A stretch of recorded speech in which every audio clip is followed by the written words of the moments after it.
মাবুদ মাওলা রে, কোন নাম ধরে ডাকব তোমারে, বলেন মাবুদ মাওলা,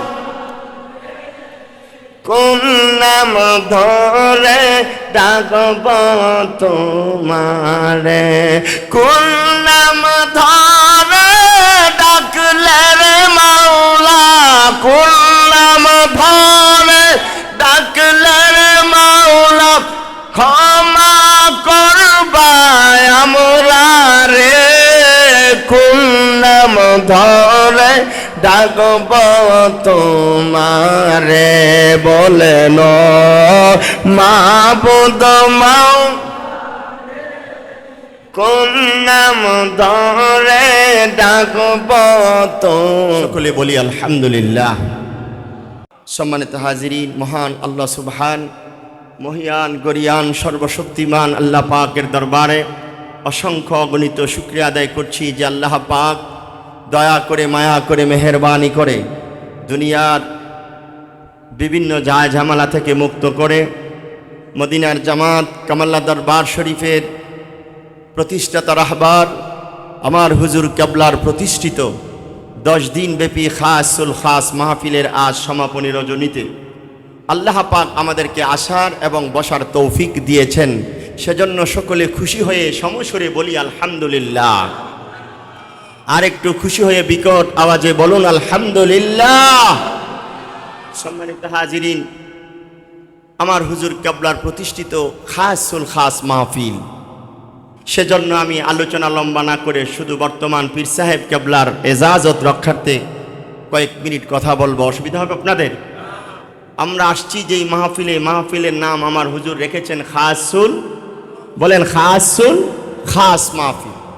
আমার হুজুর কেবলা নিজেই এই সারা বাংলাদেশে বিভিন্ন মাহফিল প্রতিষ্ঠা করেছেন। কোনো মাহফিল ইসালে সওয়াব মাহফিল, কোনো মাহফিল আজিমুর শান মাহফিল, কোনো মাহফিল ওয়াজ ও দোয়ার মাহফিল, আর মদিনার জামাতের কেন্দ্রীয় খানকা শরীফে আপনাদের জন্য, আমাদের জন্য যেই 10 দিন ব্যাপী আত্মশুদ্ধির জন্য, দিলকে পরিষ্কার পরিচ্ছন্ন করার জন্য আমার হুজুর কেবলার সারা জীবনের মিশন আর ভীষণ কালবে সালিম অর্জনের জন্য যেই মাহফিল প্রতিষ্ঠা করে গেছেন, সেই মাহফিলের নাম রেখেছেন খাসুল খাস, বলেন খাসুল খাস মাহফিল। সম্মানিত হাজিরিন, এই পৃথিবীতে যত মানুষ আছে প্রত্যেকটি মানুষ কোনো না কোনো কাজে নিয়োজিত। কথা বলেন ঠিক কিনা? জোরে বলেন ঠিক কিনা? বিশেষ করে উম্মতি মুহাম্মাদির মধ্যে জাতির শ্রেষ্ঠ সন্তান আলেম ওলামা যারা, অলি আব্দাল গাউস কুতুব যারা, তাদেরও একটা কর্ম আছে, তাদেরও একটা কি আছে? কর্ম আছে, মিশন আছে, ভিশন আছে। কি ভিশন? যে আমরা দেখি যে মুহাদ্দিসিন কেরাম যারা, তারা হাদিসের খেদমত করে, মুফাসসিরিনে কেরাম যারা, তারা তাফসীরের খেদমত করে, আর তরিকত তাসাউফ যারা চর্চা করে, তারা মানুষের আত্মশুদ্ধির খেদমত করে। কথা কোন ঠিক কিনা? জোরে বলেন ঠিক কিনা? আল্লাহর ওলিদের কাজ ছিল মানুষের আত্মার পরিশুদ্ধতা। কিসের কাজ? বলেন সবাই, কিসের কাজ? আত্মার পরিশুদ্ধতা। কারণ আত্মাটা যদি পরিশুদ্ধ হয়, তাহলে এই আত্মাওয়ালা মানুষটা, আমি প্রায় সময় বলি, বিচরণ করে, অবস্থান করে জমিনে, কিন্তু বিচরণ করে আরশে আজিমে। আরেকটু জোরে বলেন না। কোন মানুষগুলো? যারা আত্মপরিশুদ্ধ, অর্থাৎ যাদের তাজকিয়ায়ে নফস, পরিশুদ্ধ আত্মার মালিক, যারা কালবে সালিমের মালিক, তাদের সরাসরি সম্পর্ক আল্লাহর সাথে। বলেন সুবহানাল্লাহ। কথা ঠিক কিনা? এই ধরনের প্রমাণ আছে না নাই? জোরে বলেন আছে না নাই? সেজন্য বলতে হয় যে মুসা নবী যখন কুহুতুর পাহাড়ে আল্লাহর সাথে দৈনন্দিন ওনার প্রয়োজনীয় কথাবার্তা বলার জন্য যাইতেন। কথা ঠিক কিনা? কোথায় যাইতেন? কথা বলেন না বাবা, কোথায় যাইতেন? কুহুতুর পাহাড়ে যাইতেন। একদিন যাওয়ার পথে দেখলেন একজন কালবে সালিম এর অধিকারী মানুষ আউলা কেশে, পাগল বেশে তিনি বলতেছেন, আল্লাহরে যদি পাইতাম, আমার কাঁধে নিয়ে ঘুরতাম। সুবহানাল্লাহ কন। আর একটু সুর জোরে কন। কারে পাইলে বলেন, কারে পাইলে? আল্লাহরে যদি পাইতাম তাহলে কাঁধে নিয়ে ঘুরতাম। এই কথার আওয়াজটা মুসা নবীর কানে আসলে মুসা নবীর কাছে কথাটা তেমন বেশি পছন্দ হয় না। ডাক দিয়া বলে, এই পাগল, তুই আল্লাহ পাবি কই? আর আল্লাহ পাইলে আল্লাহকে নিয়ে কি কাঁধে নিয়ে ঘুরা যায়? যখন তেজস্বী সুরে পাগল বলে ধমক দিছে, উনি ওনার হালত ছেড়ে হাঁটা শুরু করছে। কি করছে? ওনার যে অবস্থান ছিল এই অবস্থান থেকে ধমক খেয়ে কি করছেন? হাঁটা শুরু করছেন। মুসা নবী আর দ্বিতীয় ডাক দিয়ে ওনাকে ফিরায়ও নাই, ওনার কাছে জানতেও চাই না। উনি ওনার কাজে হাঁটছেন আর মুসা নবী কুহুতুর পাহাড়ে যাচ্ছেন। কার কাছে কথা বলবেন? আরে কথা বলেন না, কার কাছে? আমার ভাইয়েরা, আমার বাবারা, মুসা পয়গম্বর কুহুতুর পাহাড়ে গেলেন। আল্লাহ তাআলা ডাক দিয়া বলে, মুসা, তোমাকে তো আমি নবুয়াত দিয়ে নবী করে দুনিয়াতে পাঠাইছি। তোমাকে নবী করে পাঠানোর পিছনে কারণ হলো পথ হারা মানুষগুলোকে পথের সন্ধান দিবাম। পথ হারা মানুষগুলোকে পথের সন্ধান দিবাম। সম্পর্ক ছিন্ন মানুষগুলোকে আমি আল্লাহর সাথে সম্পর্ক জুড়াইয়া দিবাম। কিন্তু তোমাকে তো দারোগা কইরা পাঠাই নাই, সম্পর্কওয়ালা মানুষগুলোকে ধমক দিয়া সম্পর্ক ছিন্ন করার দায়িত্ব দেই নাই। সুবহানাল্লাহ কর না, আরে জোরে কর না সুবহানাল্লাহ। আল্লাহ কয়, এ মুসা, তোমাকে নবুয়াত দিয়ে জগতে পাঠাইছি, সম্পর্ক ছিন্ন মানুষগুলোকে আমি আল্লাহর সাথে সম্পর্ক জোড়াই দেওয়ার জন্য। কথা বলেন ঠিক কিনা? ধমক দিয়া মানুষকে সম্পর্ক ছিন্ন করার জন্য পাঠাই নাই। সুবহানাল্লাহ বলবেন না? মুসা নবীর বুঝার কি বাকি আছে? কথা কয় না, আরে জোরে কোন বাকি আছে? আল্লাহর পয়গাম্বর কিতাব প্রমাণ করেন, মুসা কালিমুল্লাহ কুহুতুর পাহাড় থেকে আল্লাহর সাথে প্রয়োজনীয় কথাবার্তা সম্পূর্ণ করে যখন ফিরতেছিলেন, তিনি মনে মনে তালাশ করতেছিলেন ওই মারেফতের পাগল, আল্লাহর মহাব্বতের সাগরে ডুব দিয়া যিনি বলতেছিলেন, আল্লাহ তোমারে যদি পাইতাম কাঁধে নিয়ে ঘুরতাম। সুবহানাল্লাহ। এমন সময় মানুষটাকে, ওই দিলওয়ালা মানুষটাকে, ওই বর্ণেওয়ালা মানুষটাকে, ওই কালবে সালিম অর্জিত মানুষটাকে তালাশের জন্য মুসা নবী হন্য হয়ে পাহাড়ের গুহায় গুহায় তালাশ করতে করতে করতে এক পর্যায়ে যায় ওই মানুষের সাথে সাক্ষাৎ যখন হইছে। গো বাবা,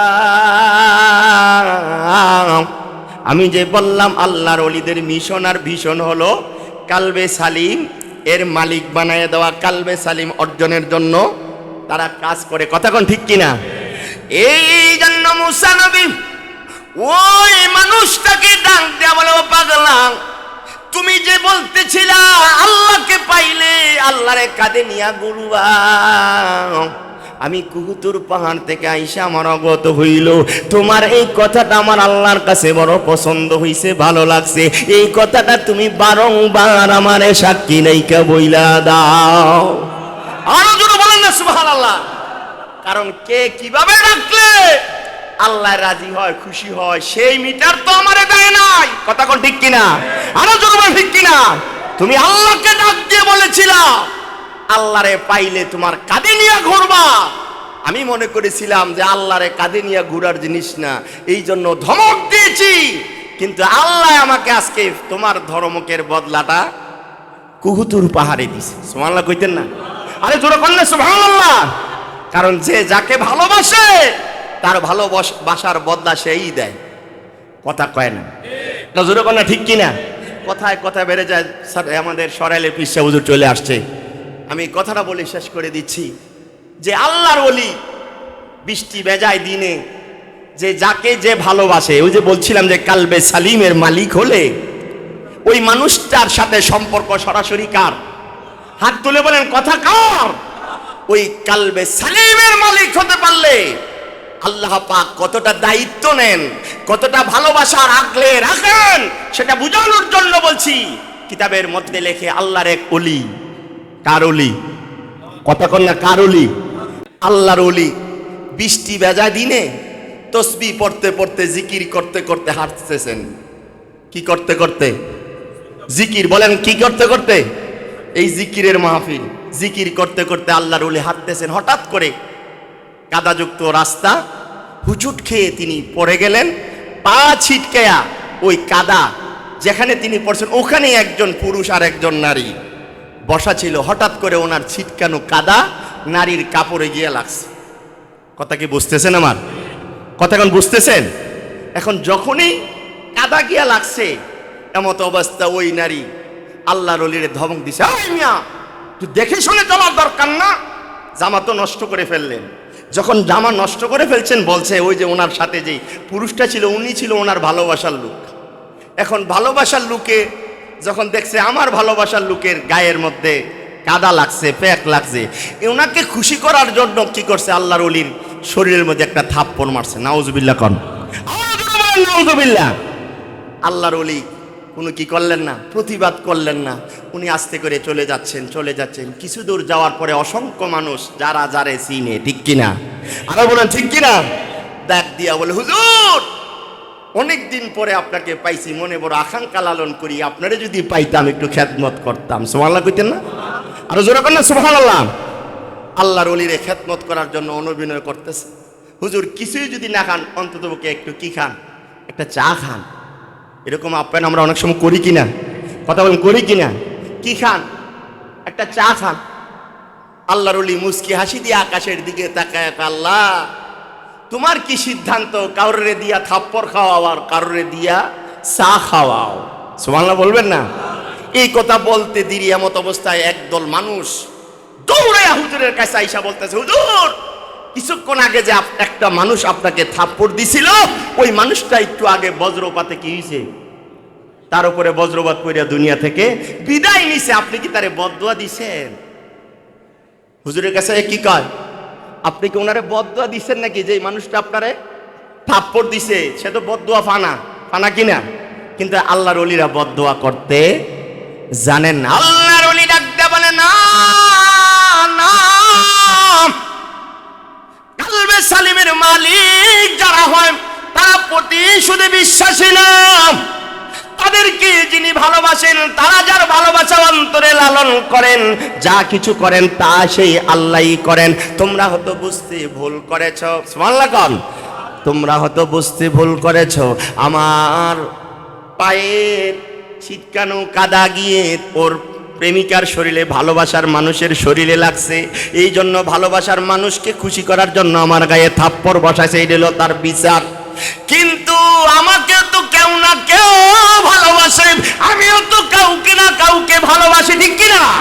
ও মাবুদ মাওলা রে, কোন নাম ধরে ডাকব তোমারে, বলেন মাবুদ মাওলা, কোন নাম ধরে ডাকব তোমারে, কোন নাম ধরে ডাকলে রে মাওলা, কোন নাম ধরে ডাকলে রে মাওলা, ক্ষমা করবা আমরা রে, কোন নাম ধরে ডাকব তোমারে, বলেন মাবুদ মাও, কোন নাম ধরে ডাকব তো। সেই দিকে যাব না। আল্লাহর ওলির কাছে লোকেরা কি অভিযোগ নিয়ে আইছে, হুজুর আপনি কি ওই লোকটারে বদদুয়া দিছেন, সে তো আপনারে থাপ্পড় দিয়ে কতটুক দূরে যাওয়ার পরেই বজ্রপাত হইরা দুনিয়া থেকে বিদায় নিছে। হুজুরকে বুঝো নাই, ওর ভালোবাসার লোকের শরীরের কাপড়ের মধ্যে কাদা লাগছে, এই জন্য তার খারাপ লাগছে, ওই লোককে খুশি করার জন্য আমারে থাপ্পড় বসাইছে। তা আমিও তো কাউকে না কাউকে ভালোবাসি, আমার ভালোবাসার মালিক হয়তো আমার উপরে যে থাপ্পড় দিছে এটার বদলাটা এমনই দিছে আর কি।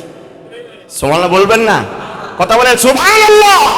সেই জন্য আমার ভাইয়েরা আমি বলতেছিলাম, মুসা কালিমুল্লাহ ওই দিলওয়ালা মানুষটারে ডাক কয়, তুমি যে বলতেছিলা আল্লাহরে পাইলে কাদুনিয়া ঘুরবা, কথাটা বলো, কথাটা বড় ভালো লাগছে।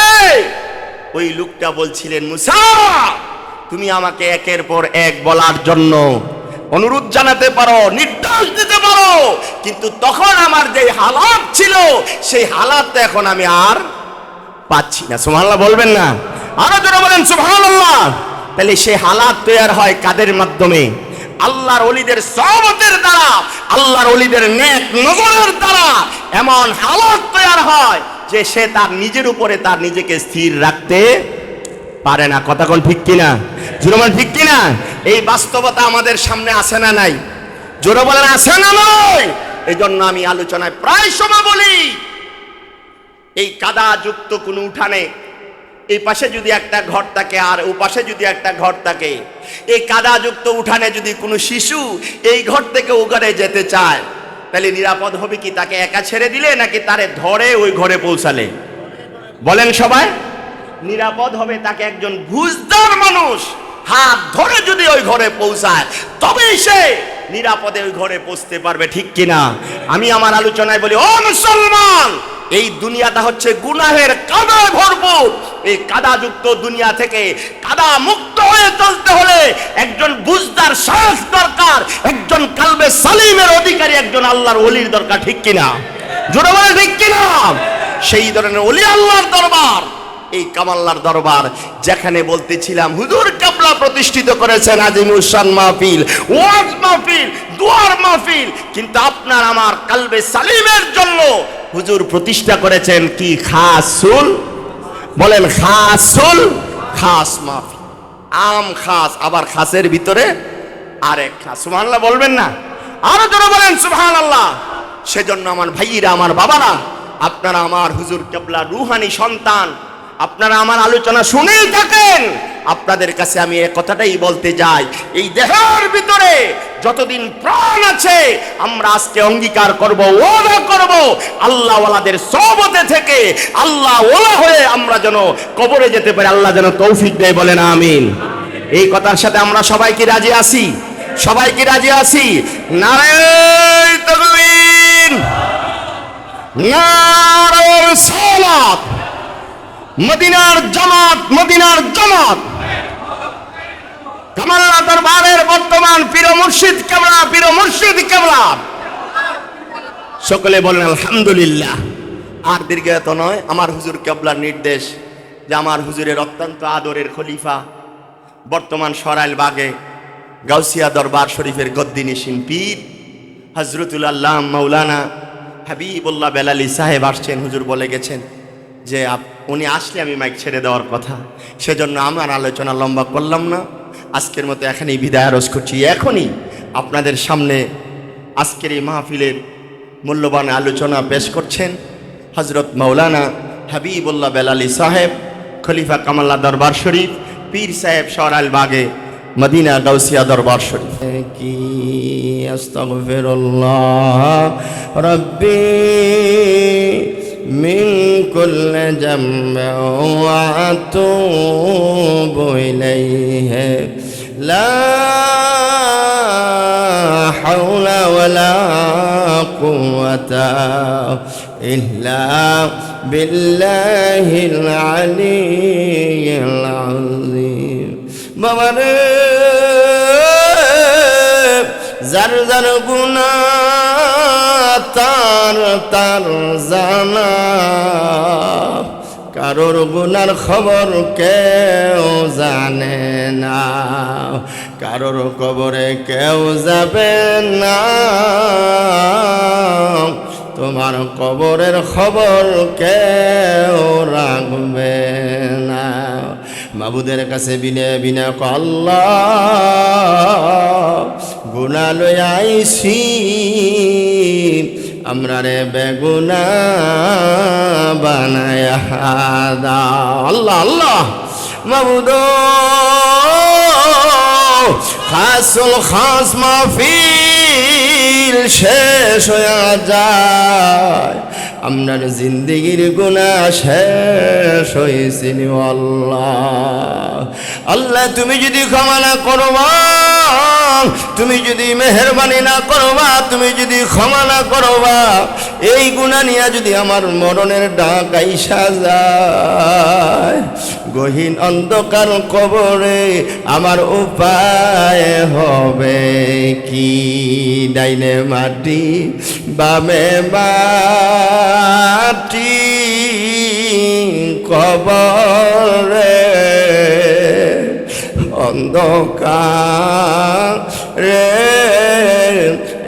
একা থাকব কেমনে? অন্ধকারে একা থাকব কেমনে? আল্লাহ গুনাহ করছি, ভুল করছি আল্লাহ, স্বীকার করেন না? গুনাহ করছি, ভুল করছি আল্লাহ, বাকি জীবনে আমি আর গুনাহ করব না। ওয়াদা দেন না? বাকি জীবনে আমি আর গুনাহ করব না। হাসরের দিনে গুনাহগার বইলা ডাক দিও না। বলেন না? হাসরের দিনে গুনাহগার বইলা ডাক দিও না। মাবুদ, দুনিয়ার মানুষের গুনার সীমা আছে, তুমি মাবুদের রহমতের কোনো সীমা নাই, সীমা নাই, সীমা নাই। তুমি তোমার রহমতের দিকে তাকাইয়া আমাদের জিন্দেগির গুনাহগুলোকে নেক দিয়া বদলায়া দাও। বাকি জীবনে আমি আর গুনাহ করব না। আস্তাগফিরুল্লাহ রাব্বি মিন কুল্লি যামবিন ওয়া আতুবু ইলাইহি লা হাওলা ওয়ালা কুওয়াতা ইল্লা বিল্লাহিল আলিয়্যিল আযীম। আস্তাগফিরুল্লাহ রাব্বি মিন কুল্লি যামবিন ওয়া আতুবু ইলাইহি লা হাওলা ওয়ালা কুওয়াতা ইল্লা বিল্লাহিল আলিয়্যিল আযীম। বিসমিল্লাহির রহমানির রহিম পড়েন 19 বার। বিসমিল্লাহির রহমানির রহিম, বিসমিল্লাহির রহমানির রহিম, বিসমিল্লাহির রহমানির রহিম, বিসমিল্লাহির রহমানির রহিম, বিসমিল্লাহির রহমানির রহিম, বিসমিল্লাহির রহমানির রহিম, বিসমিল্লাহির রহমানির রহিম, বিসমিল্লাহির রহমানির রহিম, বিসমিল্লাহির রহমানির রহিম, বিসমিল্লাহির রহমানির রহিম, বিসমিল্লাহির রহমানির রহিম, বিসমিল্লাহির রহমানির রহিম। সূরাতুল ফাতিহা পড়েন 3 বার। বিসমিল্লাহির রহমানির রহিম, আলহামদুলিল্লাহি রাব্বিল আলামিন, আর রহমানির রহিম, মালিকি ইয়াউমিদ্দিন, ইয়্যাকা না'বুদু ওয়া ইয়্যাকা নাস্তাঈন, ইহদিনাস সিরাতাল মুস্তাকিম, সিরাতাল্লাযীনা আন'আমতা আলাইহিম, গায়রিল মাগদুবি আলাইহিম ওয়ালাদ-দাল্লিন। আমিন। বিসমিল্লাহির রহমানির রহিম, আলহামদুলিল্লাহি রাব্বিল আলামিন, আর রহমানির রহিম, মালিকি ইয়াউমিদ্দিন, ইয়্যাকা না'বুদু ওয়া ইয়্যাকা নাস্তাঈন, اهدنا الصراط المستقيم صراط الذين أنعمت عليهم غير المغضوب عليهم ولا الضالين. آمين. بسم الله الرحمن الرحيم، الحمد لله رب العالمين، الرحمن الرحيم، مالك يوم الدين، إياك نعبد وإياك نستعين،